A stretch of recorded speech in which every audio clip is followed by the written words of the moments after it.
Ikinakasana rin ang prosesyon sa iba pang panig ng bansa kasabay ng pista ng Nazareno bukas. At dito naman po sa Quirino Grandstand, maging ang ilang turista pumila para sa pahalik sa poon. Saksi si Susan Enriquez.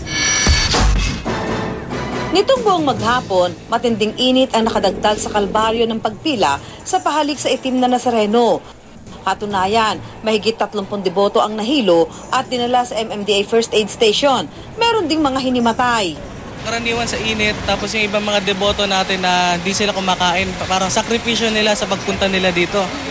So, dala ng init, pagod, haba ng pila, maraming nahihilo, tumataas yung mga bibi po.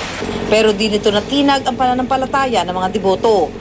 Bagay na hinahangaan ng mga dayuhang narito sa Pilipinas. That's what we see, that all the people are so devoted to their faith and it's touching. Ang mga debotong ito galing Ukraine, nakipila rin sa pahalik. We are tourists and we made our itinerary in order to take part in this worship.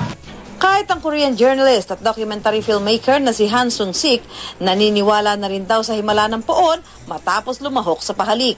From 7 a.m., when I touch it at the time, 9 a.m. At first, make a documentary film. At second, my hope. I want miracle.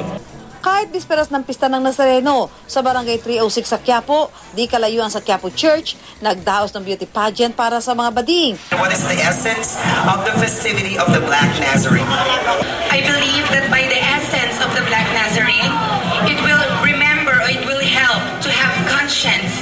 Sa question and answer portion, nasundot ang ilang tanong tungkol sa pagiging Katoliko at bading. As a homosexual and a devout Catholic, what is your stand about the Medio Group's art exhibit that was condemned in the Cultural Center of the Philippines? We should value the life of God. We should respect each other. Definitely, I'm not condemning to do it. I'm just saying that we should know how to value God first before anything else. Ang reaksyon dito ng ilan naming nakausap? Tingin ko hindi maganda yun eh. Hindi pagrespeto yun. Oy, bakit hindi tunay na babae? Dapat tunay. Pero okay na rin kasi sila ang in ngayon. Wala pa tugon tungkol dito ang Quiapo Church. Sagot naman ng isang LGBT rights advocate. Hindi ba dapat positibo yan? Dahil nga ang tanong ay tungkol sa relihiyon. So ibig sabihin ginagalang naming mga LGBT ang relihiyon, ang paniniwala ng nakararami. Paano naman kung di makapupunta sa traslasyon? Ang mga taga Manawag, Pangasinan, maaaring bumili ng isa sa mga nakadisplay na imahe ng poon sa Our Lady of Manawag Shrine. Habang ang mga taga Kalasyaw, humahalik sa imahe ng Senyor Divino Tesoro o nakapakong Jesus. Sa Kidapawan, dagsaan na rin ang mga deboto sa imahe ng Nazareno sa Our Lady Mediatrix of All Grace Cathedral.